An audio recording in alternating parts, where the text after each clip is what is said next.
What's up, guys? Mateo asked me to go through a little bit what I like to do for ball handling. I do some unorthodox stuff, like reading books while I wheel around my parkade at night and dribbling, and just to learn how to keep eyes up and dribble with one hand as you're holding a book or having it in your lap and having a glance up. Today we're just going to do a little bit of dribbling around in the parkade like I typically do. Just looking jacked, looking fine. It's going to be me and my training partner here. I've named her G. It just makes it easier to yell at her when, G, go get the damn ball. I hope you guys enjoy.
Lower class, guys, as much as you can. Stretch out to the side as far as you can go. To the front as far as you can go. And do what you can to come back up.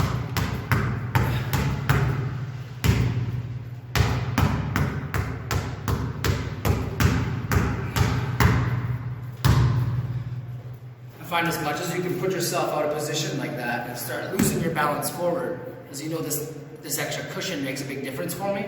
But if you can fight yourself back up, it reenacts like capturing a lost ball or getting back a missed dribble that's got out of your hand, and just being able to save yourself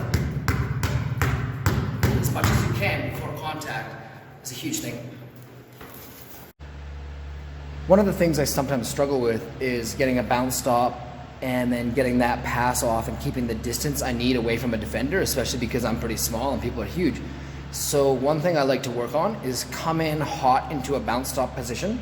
I try to bounce the ball, and if I can get it right here, that's a perfect spot to whip it from, I'm gonna do that. If I screwed up the bounce stop slightly or whatever, I'm gonna have to, I gather it, and I'm gonna try to fire a chest pass. I've got G set up right here, so I can try to whistle passes like past his ear, like it was a defender. I'm trying to throw it pretty fast, keep it close to his head, and just get used to it. It gives me an area to pass to. So what I'm gonna do is I'm gonna come in hot, I'm gonna bounce stop, I'm gonna whip that pass past G's ear, come back to myself, and then two options. I either put it on the floor and sprint away to go reset and try it again, or I hook pass it off a wall and hopefully don't take out any lights and things like that, and then I go and get the ball and come back and do it again. So let's hope this works.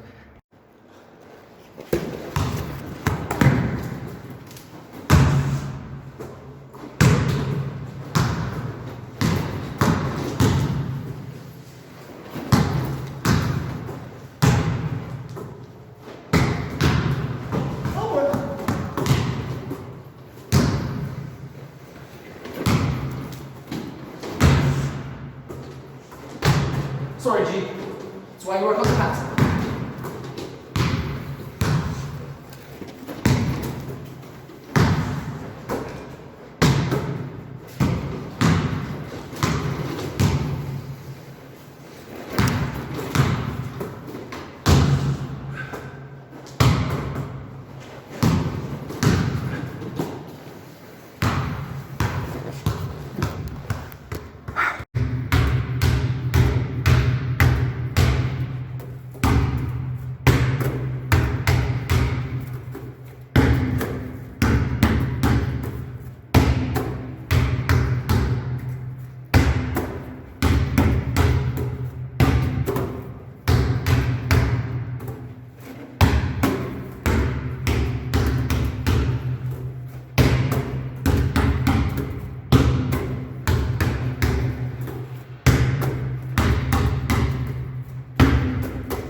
last one works on a little bit of passing, a little bit of one-handed catching, and then a little bit of dribble. I'm trying to put the dribble straight up into a good passing position.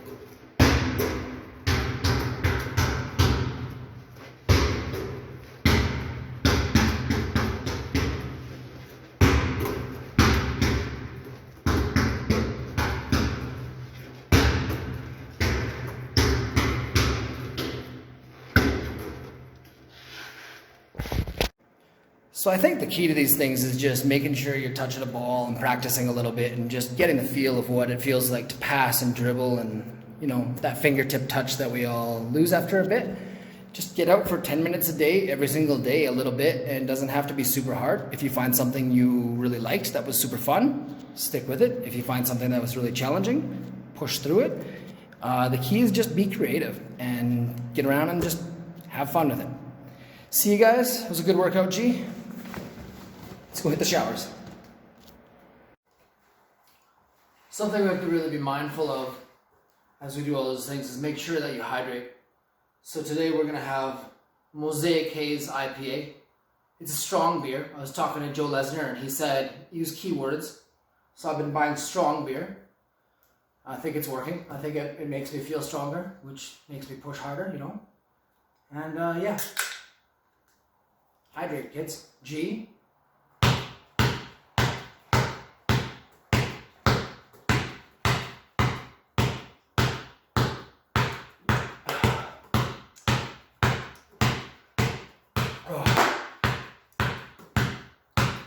Good coach of mine, Michael Frogley, always said, anything you can do with your left, you should probably be able to do equally as well with your right. So I'm trying to buy into that philosophy.